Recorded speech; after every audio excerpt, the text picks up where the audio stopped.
Assalamualaikum warahmatullahi wabarakatuh. Bismillah, alhamdulillah, wassalatu wassalamu ala rasulillah Sayyidina Muhammad ibn Abdullah wa ala alihi wa sahbihi wa man malah amma ba'd. Para pemirsa rahimakumullah, ada satu riwayat yang pernah menceritakan bahwa suatu hari Rasulullah itu, setelah terjadi peperangan, Rasulullah melihat ada seorang wanita yang dia itu terlihat kebingungan, mencari sesuatu ke sana kemari. Ketika melihat anak kecil milik orang lain, maka dia gendong anak itu, dia ciumi sambil menangis. Kemudian diberikan lagi. Kemudian dia ke sana kemari lagi, menemukan anak kecil lagi, dia gendong sambil menangis. Dan berkali-kali seperti itu. Rasulullah akhirnya menyuruh sahabat bertanya, kenapa ibu itu melakukan hal yang demikian? Maka Rasulullah akhirnya mendapatkan satu berita bahwa orang itu, ibu tadi itu menangis karena dia telah kehilangan anaknya berkali-kali atau berhari-hari. Maka saking dari rindunya, dia menganggap anak orang lain itu seperti anaknya sendiri, dia ciumi. Dan begitu seterusnya. Sampai akhirnya ibu tadi menemukan anaknya. Sahabat melihat pemandangan tersebut terharu. Akhirnya banyak para sahabat yang melihat itu, akhirnya mereka menitikkan air mata dan menangis. Kemudian Rasulullah bertanya, kenapa kalian menangis? Kami terharu dengan begitu besarnya sayangnya ibu itu kepada anaknya, ya Rasul. Kemudian Rasulullah mengatakan, kalau engkau melihat ibu yang seperti itu, apakah mungkin ibu tadi itu akan melemparkan anaknya ke dalam api, membunuhnya? Gak mungkin ya Rasul. Ibu yang begitu sayang kepada anaknya, bagaimana mungkin dia akan membunuh anaknya?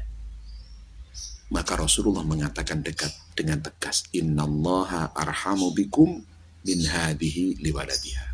Sesungguhnya kasih sayang Allah kepada kita, kasih sayang Allah kepada panjenengan pemirsa, kasih sayang Allah itu lebih besar dari kasih sayang seorang ibu kepada anaknya. Kalau ibu saja tidak akan tega untuk menyakiti anaknya, sampai melemparkan anaknya ke dalam api, ibu tidak akan tega, maka Allah pun tidak akan tega melemparkan kita ke dalam api neraka. Allah sebenarnya tidak suka kita sampai masuk neraka. Maka Allah memberikan kita alat penyelamat. Allah tahu umur kita pendek. Allah tahu kita itu senang maksiat. Tapi sebenarnya Allah tidak suka. Allah tidak mentolo kita masuk neraka. Maka Allah memberikan kita alat penyelamat. Apa itu? Ramadan. Allah memberikan kita Ramadan sebagai alat penyelamat kita dari neraka. Allah memberikan di sana lipatan pahala yang berlimpah. Satu kali ibadah sunnah di bulan selain Ramadan, Allah akan memberikan pahala satu kali sholat fardu. Man taqarraba fihi bi khoslatin min khisalil khair, kana kaman adda faridah. Wa man adda faridatan fihi, kana kaman adda sab'ina faridatan fi ma siwa. Satu kali amalan fardu, Allah akan memberikan pahala. Satu kali amalan sunnah, Allah akan membalasnya seperti kita melakukan amalan fardu. Satu kali fardu, Allah akan membalasnya seperti kita melakukan 70 kali sholat fardu. Satu kali sholat isya di luar Ramadan, di bulan Ramadan, isya kita seperti kita sholat isya 70 kali. Kalau kita ingin dengan modal pas-pasan, umur pas-pasan, tapi kita ingin mendapat pahala yang besar, andaikan kita di mall, kita harus mencari obrolan, beli satu dapat 3, beli satu dapat 4, beli satu dapat 2. Kenapa? Dengan modal umur kita sedikit, kita bisa dapat pahala banyak. Maka Ramadan ini, lakukan satu, beli satu dapat 70. Satu kali amalan fardu, kita sama dengan melakukan 70 kali fardu. Bayangkan kalau kita sholat 5 waktu berjamaah di bulan Ramadan, maka selama bulan Ramadan, kita sudah seperti 350 kali melakukan ibadah fardu, sholat jamaah.